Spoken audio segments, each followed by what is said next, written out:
अब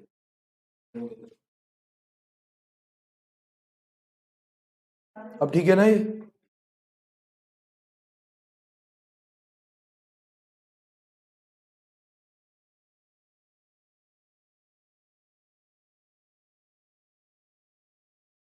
अभी मैं सबको दिखा दे रहूंगा, ठीक है।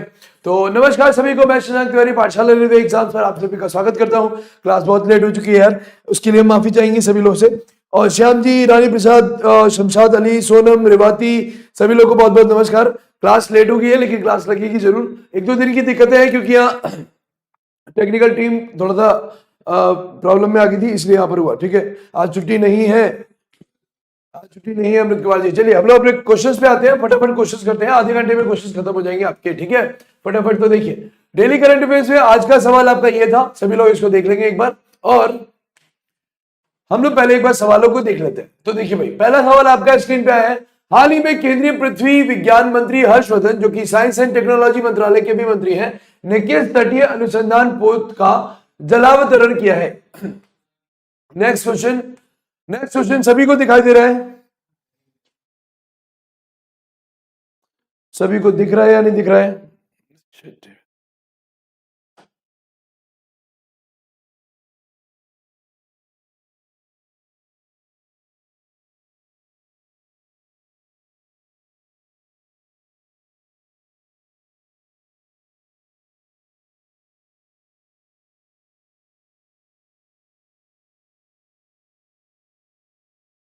शिवानी चौधरी जी, बहुत बहुत नमस्कार। सभी लोग क्लास को एक बार शेयर कर देंगे भाई। पहला क्वेश्चन, दूसरा क्वेश्चन आपका क्या है? देखिए भाई, फर्स्ट क्वेश्चन आपका स्क्रीन पे जो था ये था, हाल ही में केंद्रीय मंत्री विज्ञान मंत्री हर्षवर्धन ने किस तटीय अनुसंधान पोत का जलावतरण किया है? ठीक। नेक्स्ट क्वेश्चन आया, हाल ही में किसने @POTUS POTUS पर ट्रंप के नए पोस्ट को डिलीट कर दिया है और अभियान अकाउंट को भी निलंबित कर दिया गया है? ठीक है, ये पूरा नहीं आ रहा है शायद,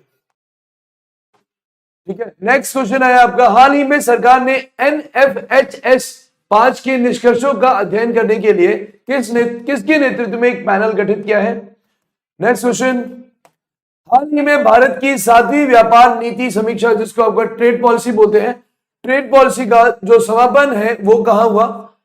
और नेक्स्ट क्वेश्चन, हाल ही में IREDA, जिसको रिन्यूएबल एनर्जी डेवलपमेंट एजेंसी बोलते हैं, IREDA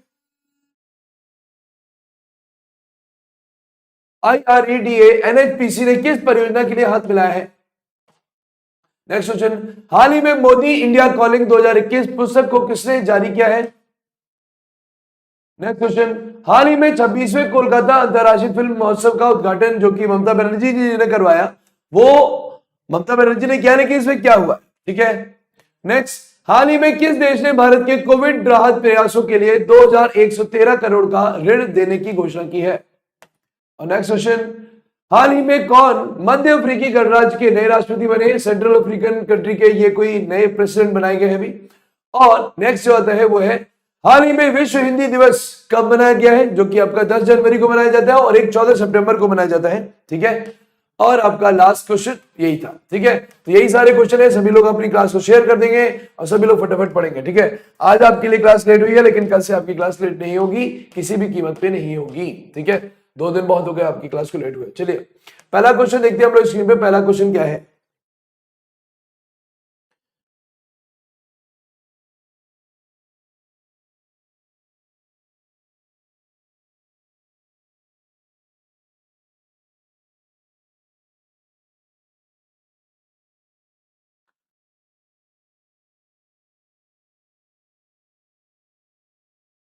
तो सभी लोग एक बार क्लास को शेयर भी कर देंगे भाई। वो गलत उस पे क्लास आपका ओपन हो गई थी, मेरी शाम वाली क्लास पे क्लास शेड्यूल हो गई थी, तो उसको एक बार क्लास को शेयर भी कर देंगे सभी लोग, ठीक है।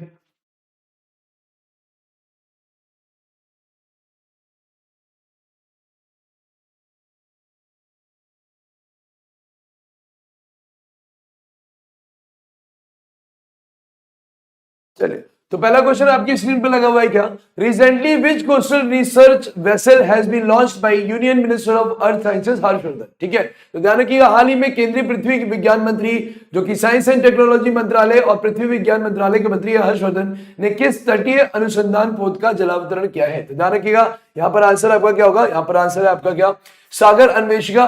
ध्यान रखिएगा अभी हाल ही में क्या हुआ, हाल ही में तटीय अनुसंधान केंद्र ने क्या किया है, यहाँ पर आपका सागर अन्वेषिका नाम का एक पोत लॉन्च किया गया है जो कि एनवायरमेंटल सीक्वेंसिंग करेगा, जो कि एनवायरमेंटल सीक्वेंसिंग के लिए बनाया गया है। एनवायरमेंटल सीक्वेंसिंग का मतलब हो गया आपका पर्यावरण अनुक्रमण और अंडर वाटर फीचर्स के बारे में ज्ञान देगा। अंडर वाटर फीचर्स मतलब जो तटीय इलाके हैं उनके बारे में, तो अंडर वाटर फीचर्स के बारे में सारी जानकारी लेगा और ये जानकारी भारत को प्राप्त होती रहेगी किससे, सागर अन्वेषिका से। ध्यान रखिएगा भारत में national institute of ocean technology जिसको NIOT कहते हैं, ये सब NIOT के अधीन ही है। ठीक है, ध्यान रखिएगा भारत में इस प्रकार की जो रिसर्च जो अनुसंधान पोत है वो भारत में लगभग 6 हैं, जिनमें से आपके सागर कन्या, सागर संपदा और सागर अन्वेषिका मेन है। तो अभी हाल ही में सागर अन्वेषिका को क्या किया गया है, लॉन्च किया गया है। कम कीजिए जूम, बेटा इसमें नहीं होता जूम, कहां हो रहा है इसमें, सभी को दिखाई दे रहा है या नहीं दे रहा है, सभी लोग एक बार कमेंट करेंगे। अरे बात यादव जी, चलिए अभी सभी लोग क्लास को एक बार शेयर कर देंगे, वो गलत जगह पे क्लास सबकी ओपन हो गई थी इसीलिए उतना दिक्कत हुआ यहाँ पर। ठीक है, मॉर्निंग का टाइम है, थोड़ा बहुत शुरुआत हो रही है तो इसलिए थोड़ी दिक्कत हो जाती है। ठीक है, चलिए क्वेश्चन क्या कह रहा है हमारा, क्वेश्चन कह रहे हैं recently which coastal research vessel has been launched by union minister of earth sciences. तो अभी हाल ही में सागर अन्वेषिका नाम का एक अनुसंधान पोत लॉन्च किया गया है जो कि NIOT के अधीन लॉन्च किया गया है। NIOT का फुल फॉर्म क्या है दोस्तों, national institute of ocean technology. ठीक है, इसको NIOT कहते हैं, जिसकी स्थापना कब हुई थी, 1993 में इसकी स्थापना हुई और इसका मुख्यालय कहां पर बनाया गया, चेन्नई में बनाया गया था। ठीक है, तो ध्यान रखिएगा इस प्रकार के NIOT के पास इस प्रकार के 6 पोत हैं, जिनमें से आपका सागर कन्या एक है, सागर संपदा एक है सागर मनुषा और एक है सागर तारा। तो ध्यान रखिएगा इस प्रकार के भारत में NIOT के पास भारत में 6 अनुसंधान पोत है, जिनमें से नया सबसे वाला ये है INS आपका सागर तारा और सागर मनुषा, 2 और है। तो सागर तारा और सागर मनुषा जो है ये, उसके बाद आपका सागर संपदा, सागर कन्या और सागर अन्वेषिका मेन है और एक और है सागर निधि। तो इस तरीके से 6 अनुसंधान पोत जो लॉन्च हुए भारत में वो सारे के सारे NIOT के अधीन काम करते हैं और NIOT की स्थापना कब हुई थी, 1993 में, और इसका मुख्यालय कहां पर है, चेन्नई में। ध्यान रखना मेरे दोस्तों, आपको यहाँ पर बहुत सारे क्वेश्चन बन जाते हैं एक ही सवालों में, तो NIOT कई बार एग्जाम में आपके पूछा गया है। ठीक है, क्लियर है, चलिए कोई बात नहीं, नेक्स्ट क्वेश्चन पे आते हैं। नेक्स्ट क्वेश्चन देखिए भाई, नेक्स्ट क्वेश्चन क्या कह रहे हैं, केंद्रीय पृथ्वी विज्ञान मंत्री हर्षवर्धन ने चेन्नई बंदरगाह पर तटीय अनुसंधान वाहन सागर अन्वेषिका का जलावतरण किया है। इस वाहन का उपयोग क्या किया जाएगा, तटीय और अपतटीय दोनों क्षेत्रों में, जल दोनों क्षेत्रों में पर्यावरण अनुक्रमण, जिसको दोस्तों कहते हैं क्या, एनवायरमेंटल सीक्वेंसिंग, और आपका क्या है, पानी के नीचे की सुविधाओं को मैप करना, यानी मैपिंग अंडर वाटर फीचर्स के लिए इसको यूज किया गया है। ठीक है, इसको किसने बनाया है, इसको टीटागढ़ वैगन्स ने बनाया है। मैं आपको बता दूं टीटागढ़ वैगन्स जो है ये भारत में रेलवे कोचेस बनाते हैं, ये शिप बिल्डिंग कोचेस बनाते हैं और माइनिंग्स के लिए काम करते हैं। टीटागढ़ वैगन का मुख्यालय कहां पर है, मेन ये इंडस्ट्री कहां काम करती है, ये कोलकाता में ही काम करती है। तो ये कोलकाता बेस्ड आपकी कंपनी है जिसको क्या बोलते हैं, टीटागढ़ कहते हैं। ठीक है, क्लियर है सभी का। और ये जो टीटागढ़ है इसकी स्थापना हुई थी 1998 में, 1998 में। ठीक है, भारत में शिप बिल्डिंग्स के लिए काम करना, रेलवे कोचेस के लिए काम करना इनका काम है। ठीक है, नेक्स्ट क्वेश्चन पे आइए। नेक्स्ट क्वेश्चन क्या कह रहे हैं, हाल ही में किसने @पोर्टस पर ट्रंप के नए पोस्ट को डिलीट कर दिया है और अभियान अकाउंट को निलंबित किया गया है। ध्यान रखिएगा अभी हाल ही में ट्विटर ने यह बवाल किया है। ट्विटर ने क्या किया, ट्विटर ने जो ऑफिशियल इनका अकाउंट है ट्रंप का, ट्रंप के ऑफिशियल अकाउंट को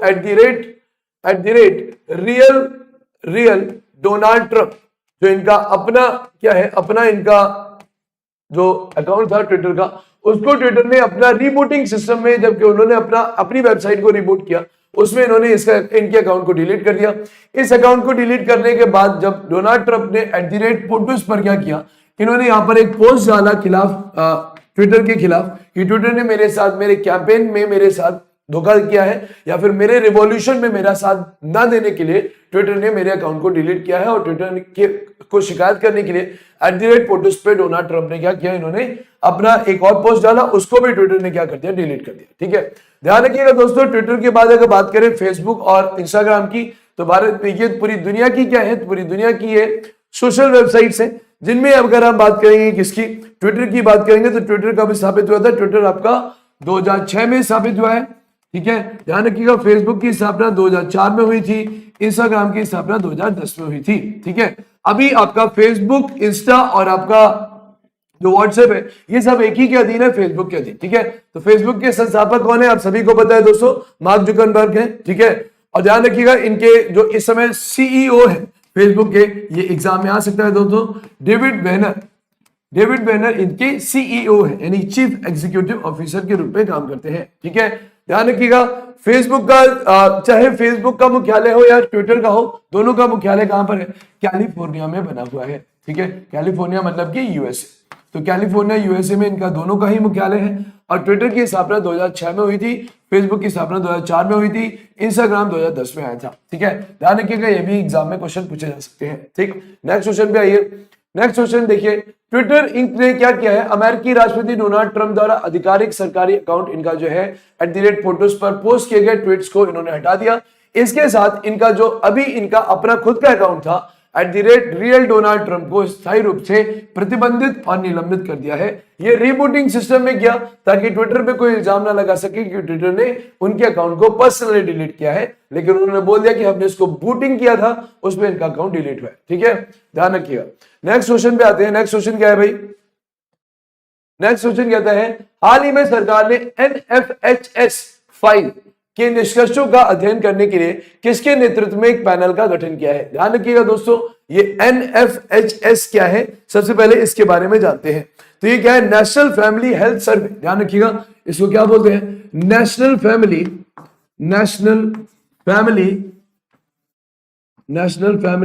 हेल्थ सर्वे। इस प्रकार के सर्वे भारत में 1992 से हो रहे हैं। 1992 में सबसे पहला इस प्रकार का एक सर्वे किया गया था।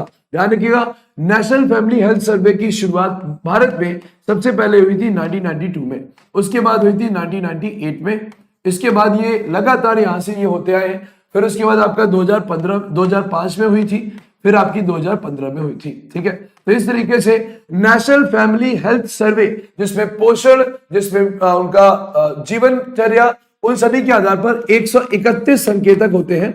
131 संकेतक मतलब 131 फीचर्स पे डिपेंड होता है आपका नेशनल फैमिली हेल्थ सर्वे। और ये सबसे पहले लाया गया था 1992 में, फिर लाया गया 1998 में, फिर 2005 में और फिर 2015 में। इस बार का जो है NFHS देखिए आप 5 दिया हुआ है दोस्तों, तो ये आपका 2020 का था। ठीक है, ये दिसंबर 2020 में लॉन्च हुआ था। तो इसके निष्कर्ष जो इस बार आए हैं, NFHS के जो निष्कर्ष इस बार आए वो बहुत नकारात्मक रहे। भारत में जो हेल्थ का लेवल है या जो पौष्टिकता का लेवल है, वो पहले के NFHS 4 यानी कि 2015 के लेवल से बहुत ज्यादा नीचे गिरा हुआ है।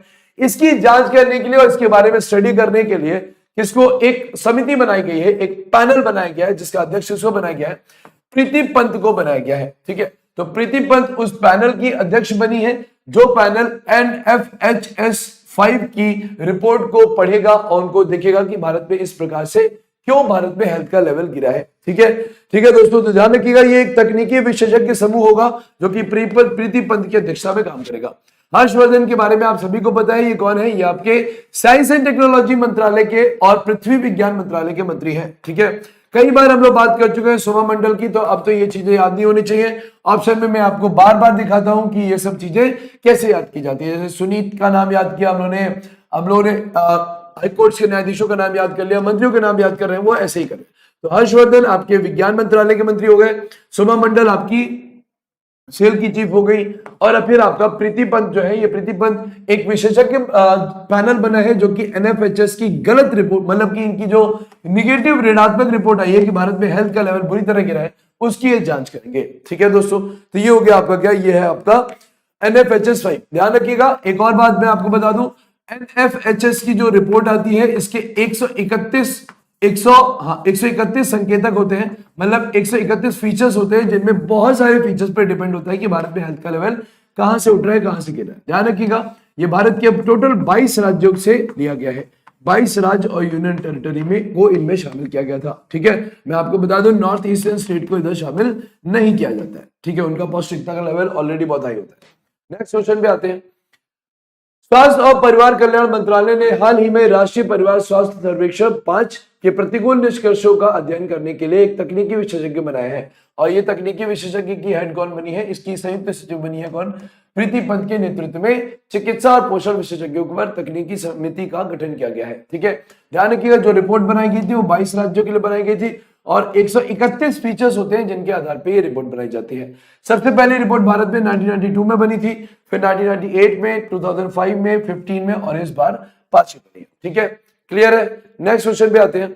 हाल ही में भारत की 7वीं व्यापार नीति, हाल ही में भारत की 7वीं व्यापार जो नीति है वो नीति कहां, उसकी नीति का समापन कहां पर हुआ था, तो ध्यान रखिएगा, हाल ही में भारत की 7वीं व्यापार नीति समीक्षा का समापन कहां पर हुआ भाई, ये हुआ कहां पर, वर्ल्ड ट्रेड ऑर्गेनाइजेशन के नेतृत्व में, या फिर इसको बोलते हैं क्या, WTO भी कहते हैं। ठीक है दोस्तों, तो ध्यान रखिएगा, सभी लोग एक बार क्लास को शेयर भी करते रहेंगे। सेल चीफ, फिर FIML। ठीक है, चलिए नेक्स्ट क्वेश्चन पे आते हैं। क्या बता रहे हो रिवाती आप, हाँ 77वें इंडेक्स इन हेल्थ 2019 एड्स, हाँ बिल्कुल सही है। ठीक है, ये एग्जाम में आपके क्वेश्चन भी शायद आया हुआ था। चलिए नेक्स्ट क्वेश्चन पे आते हैं। नेक्स्ट क्वेश्चन आपका क्या कह रहा है, नेक्स्ट क्वेश्चन आपकी बात कर रहा है किसकी, 7वें व्यापार मंडल की बात कर रहा है। तो ये 7वां व्यापार मंडल जो इस बार बना है, जो जिसका समापन हुआ है, वो किसके अध्यक्षता में हुआ दोस्तों, वो आपका WTO की अध्यक्षता में कराया गया। ठीक है, तो ध्यान रखिएगा, भारत की 7वें व्यापार नीति समीक्षा को किसके नेतृत्व में खत्म किया गया, वर्ल्ड ट्रेड ऑर्गेनाइजेशन के नेतृत्व में। WTO क्या है मैं आपको बता दूं, वर्ल्ड ट्रेड ऑर्गेनाइजेशन दुनिया के जितने भी देश इसमें मेंबरशिप रखते हैं वो सारे देशों के बारे में, उनके व्यापार के बारे में समीक्षा करता है कि आगे की इनकी तकनीक क्या होनी चाहिए जिससे कि दुनिया में व्यापार का लेवल क्या ना हो, गिरे ना। तो वर्ल्ड ट्रेड ऑर्गेनाइजेशन केवल क्या करता है, हमेशा हर देश की समीक्षा मांगता है। आप अपना इवैल्यूएशन दीजिए, हम आपको सलाह देंगे कि आप किस तरीके से अपने व्यापार को आगे बढ़ा सकते हैं। ठीक है, तो वर्ल्ड ट्रेड ऑर्गेनाइजेशन में इसकी जो हमारी 7वीं व्यापार नीति है उसको क्या किया गया, उसका समापन किया गया। क्लियर है दोस्तों, तो ये हो गया आपका world trade organisation. World trade organisation की अगर बात करते हैं तो इसकी स्थापना कब हुई, 1995 में हुई थी और लगभग क्या 164 मेंबर्स इसके, 164 कंट्रीज इसके सदस्यता के रूप में शामिल है। तो 164 देश हर साल अपनी व्यापार नीति की समीक्षा देते हैं। WTO उनको सलाह देता है कि किस तरीके से आप व्यापार को बढ़ाएंगे। ठीक है, तो ध्यान रखिए दोस्तों, यहाँ पर WTO ने क्या किया, WTO नियमों का इनका जो पालन करता है उनको ये क्या देते हैं, सलाह देते हैं। ठीक है, तो ध्यान रखिएगा, WTO के बाद अगर यहाँ पर हम देखेंगे तो क्या दे रहा है, सेबी और RBI दे रहा है। सेबी के बारे में एक बार रिवाइज कर लेते हैं। सेबी क्या है भाई, इसको बोलते हैं securities exchange board of India. SEBI की स्थापना वैसे तो 1988 में हुई थी, लेकिन एक्चुअल में इसने काम करना शुरू किया था 1992 में। ठीक है, सेबी के बारे में बात करेंगे तो सभी को पता है इनके चीफ कौन है, अजय त्यागी हैं। आप कई बार इस चीज को पढ़ चुके हैं। ठीक है, सेबी का मुख्यालय कहां पर है, मुंबई में है। ठीक है, भारत में शेयर मार्केट का नियामक माना जाता है किसको, सेबी को। भारत में शेयर मार्केट का नियामक या फिर बाजार का नियामक आप इसको कह सकते हैं। ठीक है, RBI की बात करेंगे तो हम लोग बहुत बार पढ़ चुके हैं दोस्तों। RBI के गवर्नर कौन है, आप लोग कमेंट बॉक्स में लिखकर बताएंगे। ठीक है, कमेंट बॉक्स में सभी लोग लिखकर बताएंगे। ठीक है, world trade organisation 1995, very good. और ध्यान रखिएगा, हाँ इसका मुख्यालय कहां पर है, मुख्यालय इसका जेनेवा स्विट्जरलैंड में है। ठीक है, क्लियर है सभी को। तो ये हो गया आपकी 7वीं व्यापार मंडल की इनकी बैठक। और ध्यान रखिएगा यहाँ पर आपका क्या है, भारत इस तरीके से व्यापार मंडल के साथ क्यों काम कर रहा है, भारत WTO के साथ इस समय ज्यादा काम कर रहा है इसलिए क्योंकि भारत चाहता है जो डूइंग बिजनेस की जो कंट्रीज है दुनिया में, जो 50 सबसे आगे व्यापार करने वाली या बिजनेस करने वाली जो देश होते हैं उन देशों की सूची में आना चाहता है कौन, भारत। तो ध्यान रखिएगा, इसको हम लोग क्या बोलते हैं दोस्तों, इसको बोलते हैं डूइंग बिजनेस। वर्ल्ड बैंक की जो टोटल कंट्रीज है, आपको मैं बता दूं, शायद मैंने पहले भी बताया था, वर्ल्ड बैंक से सबसे ज्यादा ऋण लेने वाला देश भारत है, लेकिन भारत समय से पहले अपना ऋण वापस कर देता है। ठीक है, इसी तरीके से जो डूइंग बिजनेस की जो कंट्रीज है उन 50 कंट्रीज के अंदर अंडर 50 कंट्रीज भारत आना चाहता है। इसीलिए भारत क्या कर रहा है, अपने बार बार भारत हर साल समय समय पर व्यापार नीति समीक्षाएं कर रहा है ताकि हमारे व्यापार का लेवल बढ़े। ठीक है, तो ये डूइंग बिजनेस की नीति कौन चलाता है, ये चलाती है वर्ल्ड बैंक। दोस्तों मैंने आप लोगों को कई बार बताया कि वर्ल्ड बैंक की अगर बात करेंगे तो यहाँ पर वर्ल्ड बैंक की बात कर लेते हैं एक बार। वर्ल्ड बैंक क्या है, वर्ल्ड बैंक कई संस्थाओं से मिलकर बनता है, जिसमें आपकी एक IBRD होती है, international bank for reconstruction development, main संस्था यही है। इसके बाद आपकी IDA होती है, इसको इंटरनेशनल डेवलपमेंट एसोसिएशन कहते हैं। एक आपकी IFC होती है, इंटरनेशनल फाइनेंस कॉर्पोरेशन कहते हैं। इसके बाद आपका मीगा होता है, multilateral investment and guarantee agency, ठीक है। और एक होता है ICSID। ICSID क्या है? International centre for the settlement of investment disputes. जब व्यापार के संबंध में किसी भी देशों के बीच में किसी प्रकार के विवाद होते हैं तो वो इसमें, ध्यान रखिएगा, भारत इन सभी का सदस्य है दोस्तों, भारत इसका सदस्य नहीं है। ICSID का भारत सदस्य कभी नहीं रहा, ठीक है, ध्यान रखिएगा। नेक्स्ट क्वेश्चन पे हम लोग आते हैं। नेक्स्ट क्वेश्चन देखिए भाई, चलिए थ्योरी आपकी सामने दी हुई है। भारत की 7वीं व्यापार नीति समीक्षा का दूसरा सत्र विश्व व्यापार संगठन में संपन्न हुआ।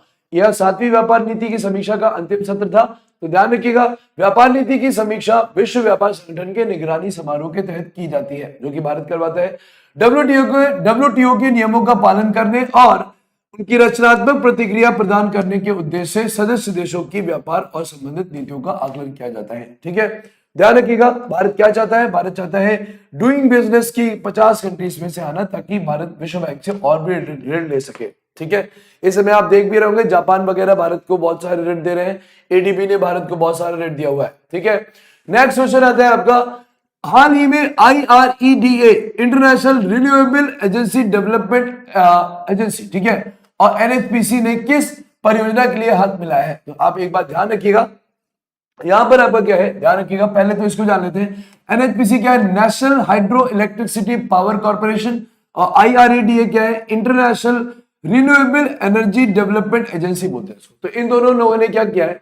MOU किया है। MOU को बोलते हैं दोस्तों मेमोरेंडम ऑफ अंडरस्टैंडिंग। आपसी सहयोग से, आपसी साथ के साथ दोनों कंपनियां मिलकर क्या करेंगी? कुछ परियोजनाएं चला रही हैं। तो ध्यान रखिएगा, ये परियोजनाएं किसके लिए? ग्रीन एनर्जी परियोजनाएं हैं। अब ये परियोजनाएं क्या है मैं आपको बताता हूं। देखिए, सबसे पहले तो हम बात करते हैं किसकी? IREDA की बात करते हैं और आपका NHPC की बात करते हैं, ठीक है। IREDA क्या है भाई? International renewable energy and renewable energy development agency, ठीक है दोस्तों। ये आपका IREDA होता है। NHPC क्या है? NHPC आपका national hydro electricity power corporation, ठीक है। ये दोनों मिलकर क्या कर रहे हैं? दोनों लोग मिलकर भारत में रिन्यूएबल एनर्जी के बारे में बात करें। जैसा कि भारत ने लक्ष्य बनाया हुआ कि ये NHPC क्या करेगी? NHPC अगले 3 सालों में क्या करने वाली है? 3 सालों में 7.6 गीगावाट विद्युत उत्पादन करेगी, वो भी हाइड्रो इलेक्ट्रिसिटी से करेगी, यानी कि जल विद्युत परियोजनाएं खोली जाएंगी, ठीक है। तो ध्यान रखिएगा, यहाँ पर अगर आप बात करते हैं किसकी, अगर हम बात करेंगे यहाँ पर आपका IREDA की और NHPC की, तो NHPC की स्थापना कब हुई थी? NHPC की स्थापना हुई थी 1975 में, ठीक है।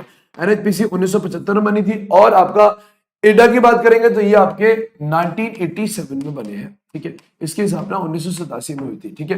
हाल ही में क्या किया? IREDA और NHPC ने अपना मेमोरेंडम ऑफ अंडरस्टैंडिंग के सहयोग से आगे आने वाले समय में NHPC और IREDA अगले 3 साल में 7.6 गीगावाट विद्युत उत्पादन करेंगे, जो कि हाइड्रो इलेक्ट्रिसिटी से किया जाएगा, ठीक है। अभी आपने देखा होगा, हाल ही में अगर हम बात करें तो असम राज्य में दोस्तों क्या हुआ था? असम में कोपली नदी पर हाइड्रो इलेक्ट्रिसिटी परियोजना को रिन्यू किया गया है, ठीक है, जिसके लिए ऋण ADB ने दिया था, एशियन डेवलपमेंट बैंक ने। क्लियर है सभी को? तो ये आपका हो गया, ये आपका क्या है? ये आपका NHPC और क्या है? NHPC एंड आपका IREDA, ठीक है। क्लियर है दोस्तों? ध्यान रखिएगा, अगले 3 साल में ये आपका क्या करने वाले हैं? 7.6 गीगावाट विद्युत उत्पादन करने वाले हैं, ठीक है। नेक्स्ट क्वेश्चन में हम आते हैं। नेक्स्ट क्वेश्चन, थ्योरी देख लीजिए। थ्योरी सामने आपका दिया हुआ है क्या? NHPC लिमिटेड के अगले 5 वर्षों के अक्षय ऊर्जा परियोजनाओं की स्थापना में सहायता प्रदान करने के लिए भारतीय अक्षय ऊर्जा योजना, इसी को बोलते हैं national hydro electricity power corporation, के साथ एक समझौता ज्ञापन किया गया है, ठीक है। 5 वर्षों का ओवरऑल है, लेकिन ये अगले 3 सालों में क्या करने वाले हैं? 7.6 लिख लीजिएगा, 7.6 गीगावाट नवीकरणीय ऊर्जा परियोजनाओं का विकास करेंगे, ठीक है।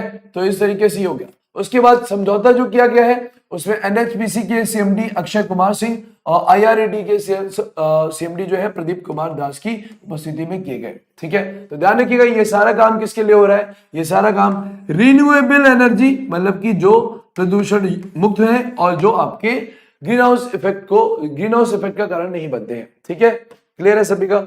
नेक्स्ट क्वेश्चन पे आइए, हाल ही में मोदी इंडिया कॉलिंग 2021 पुस्तक को किसने जारी किया है। आपको मैं बता दूं ये जो पुस्तक जो जारी की गई है मेरे दोस्तों की मोदी इंडिया कॉलिंग जो जारी की गई है, अभी मैंने आपको बताया था कल नहीं 9 तारीख को आपका पीबीडी सम्मेलन था, प्रवासी भारतीय दिवस सम्मेलन था 9 जनवरी को, और उसी तारीख को इन्होंने क्या किया, पीबीडी सम्मेलन, ये 16वां पीबीडी सम्मेलन हुआ था। मैंने आप लोगों को बताया था सूरीनाम के राष्ट्रपति आए थे कि नहीं आए थे, सूरीनाम के राष्ट्रपति को मुख्य अतिथि माना गया है पीबीडी का इस बार का। और इसी पीबीडी के दौरान मोदी इंडिया कॉलिंग 2021 नामक एक पुस्तक लॉन्च की गई है, जिसमें मोदी जी ने अपने अभी तक के शासन में जो द्विपक्षीय यात्राएं की हैं, 107 देशों की जो यात्राएं की हैं, उन 107 देशों की यात्राओं के जितने भी पिक्चर्स हैं, जो इनकी क्लिक्स की हुई पिक्चर्स हैं, उनका पूरा एक संग्रह है, जो कि एक कॉफी टेबल बुक की तरह मतलब एक छोटी बुकलेट की तरह लॉन्च की गई है। इसको लॉन्च करने वाला जो एजेंसी है उसका नाम है मनीष मीडिया। ठीक है, मनीष मीडिया वो मीडिया एजेंसी है जिसने इसको क्या किया है, लॉन्च किया है। ठीक है, तो इन लोगों ने लॉन्च किया है। और आपको मैं बता दूं इस बात का विचार विजय जॉली ने दिया था, ये भारत के बीजेपी के एक नेता है, और दिल्ली के एक बीजेपी नेता है आदेश गुप्ता, इन्होंने इसको लॉन्च करवाया था। तो आंसर आपका क्या हो गया, आंसर हो गया आपका सी। ठीक है, ध्यान रखिएगा आदेश गुप्ता दिल्ली बीजेपी अध्यक्ष के रूप में भी जाने जाते हैं। ठीक है, सभी का क्लियर है, दिल्ली के बीजेपी के अध्यक्ष के रूप में आदेश गुप्ता जाने जाते हैं। इन्होंने ही इस बुक को क्या करवाया है, लॉन्च करवाया है, जो कि मोदी इंडिया कॉलिंग 2021 के रूप में लॉन्च हुई है। किसने लॉन्च किया इसको बनाया मनीष मीडिया ने है। और हाँ, इसका जो विचार दिया था वो आपके बीजेपी के ही नेता हैं, जिनका नाम है क्या, जिनका नाम है विजय जॉली, इन्होंने इसको लॉन्च करवाया। प्रीति पंत कौन है, आपको मैंने बता दिया, जो विशेषज्ञ समिति बनी है आपका नेशनल जो NFHC की बनी है, तो उसके लिए आपका नेशनल फैमिली हेल्थ जो रिपोर्ट आई है उसके लिए प्रीति पंत को क्या बनाया गया, चीफ बनाया गया। ठीक है, ध्यान रखिएगा विजय जॉली कौन है, ये भी बीजेपी, दोनों ही बीजेपी के हैं, लेकिन ये इन्होंने विचार दिया था और आदेश गुप्ता जी ने क्या किया, इसको लॉन्च करवाया, इनके माध्यम से लॉन्च कराया। अभी हाल ही में मैं आपको बता दूं ये मनीष मीडिया क्या करने वाली है, ये अरविंद केजरीवाल के ऊपर भी ऐसी बुकलेट बनाने वाले हैं जिनमें उनकी खूब सारी पिक्चर्स होगी। ठीक है, और उसी के साथ साथ ये राहुल गांधी के ऊपर भी ऐसी एक बुकलेट लॉन्च करने वाले हैं। ठीक है, तो सबसे पहली बुकलेट जो लॉन्च हुई है वो मोदी जी की लॉन्च हुई है। ठीक है, मोदी इंडिया कॉलिंग के नाम से। ठीक है, कुछ नहीं है, केवल पिक्चर्स है। देखिए 16वें प्रवासी भारतीय दिवस सम्मेलन के अवसर पर मोदी इंडिया कॉलिंग 2021 नामक एक कॉफी टेबल पुस्तक जारी की गई, जो कि एक छोटी बुकलेट थी। ध्यान रखिएगा मोदी जी ने अपने जीवन में जो 107 विदेशी यात्राएं करी हैं, द्विपक्षीय यात्राओं के दौरान खींची गई विभिन्न तस्वीरें इसमें शामिल की जाएंगी। ठीक है, 450 पन्ने की इसमें 450 पृष्ठ है और पीएम मोदी की हजारों तस्वीरें होंगी। जॉली ने यह भी कहा था, यानी कि मनीष मीडिया ने यह भी बोला है कि राहुल गांधी और दिल्ली के सीएम अरविंद केजरीवाल पर भी पुस्तक बनाना चाहते हैं और वो बनाएंगे। ठीक है, क्लियर है सभी को। चलिए नेक्स्ट क्वेश्चन पे हम लोग आते हैं। नेक्स्ट क्वेश्चन क्या है, हाल ही में 26वें कोलकाता अंतर्राष्ट्रीय फिल्म महोत्सव का उद्घाटन किया गया। किसने किया भाई, ममता बनर्जी जी ने किया है। ठीक है, तो ध्यान रखिए कोलकाता इंटरनेशनल फिल्म फेस्टिवल, आपने देखा होगा आपने ये भी पढ़ा होगा international film festival of India, है ना, ये भी तो है। ये कहां पर है, गोवा में काम करता है। ठीक है, इसका आयोजन हमेशा गोवा में होता है, ये आपको मैं बता भी चुका हूं। बिल्कुल वैसे ही कैलकाटा इंटरनेशनल फिल्म फेस्टिवल जो होता है, ये आपका इस बार 26वां कोलकाता इंटरनेशनल फिल्म फेस्टिवल हुआ है। ये किसने लॉन्च करवाया, ममता बनर्जी जी ने लॉन्च करवाया था। ठीक है, ध्यान रखिएगा, आपको मैं बता दूं, सभी लोग इस चीज को ध्यान रखेंगे। पश्चिम बंगाल, वेस्ट बंगाल के ब्रांड एम्बेसडर है कौन, शाहरुख खान। ठीक है, पश्चिम बंगाल के ब्रांड एम्बेसडर है शाहरुख खान, जो कि इसमें शरीक भी हुए थे। ठीक है, तो ये ब्रांड एम्बेसडर के रूप में काम करते हैं। ठीक है, शाहरुख खान इनके ब्रांड एम्बेसडर। KIFF की बात करेंगे दोस्तों, तो ध्यान रखिएगा कोलकाता इंटरनेशनल फिल्म फेस्टिवल की स्थापना 1995 में हुई थी, 1995 में सबसे पहली बार हुई थी। ठीक है, क्लियर है भाई। और इस बार का जो आपका जो ये कलकत्ता इंटरनेशनल फिल्म फेस्टिवल जो हुआ, इसमें आपके सत्यजीत रे बहुत फेमस हुए, जो कि एक फिल्मकार भैया के रूप में जाने गए। सत्यजीत रे की एक कहानी है जिसको बोलते हैं क्या, अपूर्व संसार। अपूर्व संसार फिल्म से ये शुरुआत की गई थी, ठीक है। अपूर्व संसार ये उद्घाटन फिल्म के रूप में आई है इस बार, ठीक है। तो अपूर्व संसार उद्घाटन फिल्म के रूप में KIFF में क्या की गई, लॉन्च की गई। और वो किसकी मूवी है, सत्यजीत रे की है। सत्यजीत रे कौन है, फिल्मकार है, ठीक है। क्लियर हो गया सभी को। चलिए, ये हो गया होगा। पश्चिम बंगाल के मुख्यमंत्री ममता बनर्जी ने 26वें कोलकाता अंतर्राष्ट्रीय फिल्म महोत्सव का उद्घाटन किया था, ठीक है। वर्चुअली किया गया। और देखिए, अभी मैंने आपको बताया था सत्यजीत रे की क्लासिक अपूर्व संसार इस महोत्सव की उद्घाटन फिल्म थी, होगी, ठीक है। और 45 देशों की 131 फिल्मों को 13 जनवरी तक दिखाया जाएगा लगातार, ठीक है। क्लियर है सभी का। चलिए, नेक्स्ट क्वेश्चन पे आते हैं। हाल ही में किस देश ने भारत के कोविड राहत प्रयासों के लिए 2113 करोड़ रुपए का ऋण प्रदान किया है? तो ध्यान रखिएगा दोस्तों, अभी जापान गवर्नमेंट ने, जापान के जो राष्ट्राध्यक्ष हैं योशिहिदे, तो योशिहिदे जी ने अभी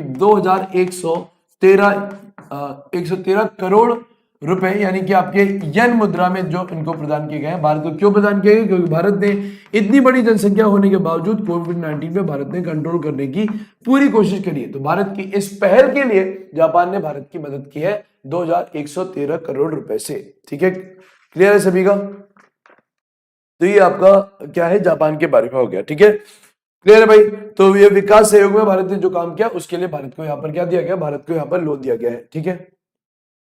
चलिए, हाँ, योशिहिदे सुगा बिल्कुल सही, ठीक है। नेहा चशवाल जी बिल्कुल सही बता रहे हैं। उसके बाद चीन के बताएंगे, चीन की करेंसी बताइए। मैंने कई बार बोली आप लोगों को चीन की करेंसी। जापान सरकार ने भारत को 30 बिलियन जापानी येन यानी कि 2113 करोड़ रुपए का विकास सहायता ऋण प्रदान किया है, जो भी कोविड-19 महामारी के गंभीर प्रभावों के खिलाफ पूरे देश में गरीब और कमजोर लोगों को समन्वित और पर्याप्त सामाजिक सुरक्षा प्रदान करने के भारत के प्रयासों में सहयोग करना है, ठीक है। ध्यान रखिएगा, अगर भारत की बात करेंगे तो भले ही आज जापान जो है वो अमेरिका के अधीन आता है दोस्तों, लेकिन उसके बावजूद जापान और भारत के संबंध 1958 में से हमेशा से साथ रहे। और 1962 का वॉर हो या फिर 1965 का वॉर हो या फिर 1971 का वॉर हो, इनडायरेक्टली हथियारों की मदद हमेशा से जापान ने भारत की है, ठीक है। लेकिन डायरेक्टली क्यों नहीं कर पाता? क्योंकि जापान भी NSG में आता है, न्यूक्लियर सप्लाईज ग्रुप में फंसा हुआ है, और जापान CTBT पे साइन कर चुका है, जिसको बोलते हैं कॉम्प्रिहेंसिव डिसबैंड ट्रीटी, या इसी को बोलते हैं आपका हाँ CTBT। तो CTBT क्या है? CTBT के तहत किसी ने अगर साइन कर दिया है तो वो देश NSG के अधीन काम करेगा, और वो देश अपने मन से परीक्षण भी नहीं कर सकता। तो यहाँ पर आपको NSG की मदद लेनी होती है, ठीक है। भारत ने CTBT पे साइन नहीं किया है। और मैं आपको बता दूं, भारत ने एक और साइन नहीं किया, NPT, ध्यान रखिएगा, non proliferation of weapons treaty. NPT और CTBT पर कोई भी देश साइन कर देता है तो वो किसी भी प्रकार के परमाणु समझौते या किसी प्रकार का परमाणु परीक्षण करने के लिए NSG के अधीन गुलाम बन जाता है, ठीक है, न्यूक्लियर सप्लाईज ग्रुप के अधीन, ठीक है। नेक्स्ट क्वेश्चन, हाल ही में कौन मध्य अफ्रीकी गणराज्य के राष्ट्रपति बने? तो अभी हाल ही में क्या हुआ है, ध्यान रखिएगा, मध्य अफ्रीका की अगर हम बात करें, सेंट्रल अफ्रीका कॉन्गो साइड की, तो यहाँ पर अगर बात करेंगे मेरे दोस्त, तो यहाँ पर सबसे ज्यादा हथियारबंद लोगों ने पिछले 16 सालों से यहाँ पर बवाल मचा रखा है, जिसमें आपके दो वर्ग के लोग हैं भाई, एक आपका क्रिश्चियन वर्ग का लोग है और एक आपका इस्लामिक वर्ग के लोग हैं, ठीक है। वहां पर वो अपने अपने क्षेत्र की लड़ाई के लिए वो लोग 16 साल से लड़ाई लड़ रहे हैं। लेकिन ध्यान रखिएगा, आपके फॉस्टिन आर्कचेन जो है, फॉस्टिन आर्कचेन जो है टोडेरा, ये 2016 से सेंट्रल अफ्रीका के राष्ट्राध्यक्ष बने बैठे हैं। तो इस बार ये फिर से जीत गए हैं फॉस्टिन आर्कचेन टोडेरा, ठीक है। तो ध्यान रखिए, सेंट्रल अफ्रीका के जो नए प्रेसिडेंट बने वो कौन है? फॉस्टिन आर्कचेन टोडेरा, जो तो कि 2016 से काम कर रहे हैं और अभी भी उनका शासन दोबारा से वहां स्थापित हो गया है, ठीक है। नेक्स्ट क्वेश्चन देखिए भाई, ये आपका सामने दिया, फॉस्टिन आर्कचेन टोडेरा द्वारा 53% से अधिक मतों से चुनाव जीतने के बाद दोबारा मध्य अफ्रीकी गणराज्य का क्या बन गए? राष्ट्रपति बन गए हैं। 63 वर्ष से ये 2016 से सत्ता में है। देखा जाए तो वहां हथियारबंद और विरोधियों से लगातार संघर्ष ये कर रहे हैं और इसीलिए वहां पर बार बार ये राष्ट्राध्यक्ष बन भी रहे, ठीक है। नेक्स्ट क्वेश्चन देखिए भाई, हाल ही में हिंदी दिवस कब मनाया गया? ध्यान रखिएगा, हिंदी दिवस की दोस्तों अगर बात करें तो पहला हिंदी दिवस बनाया गया था 10 जनवरी 2006 में, ठीक है। और ये मनमोहन सिंह जी के शासन में बनाया गया था।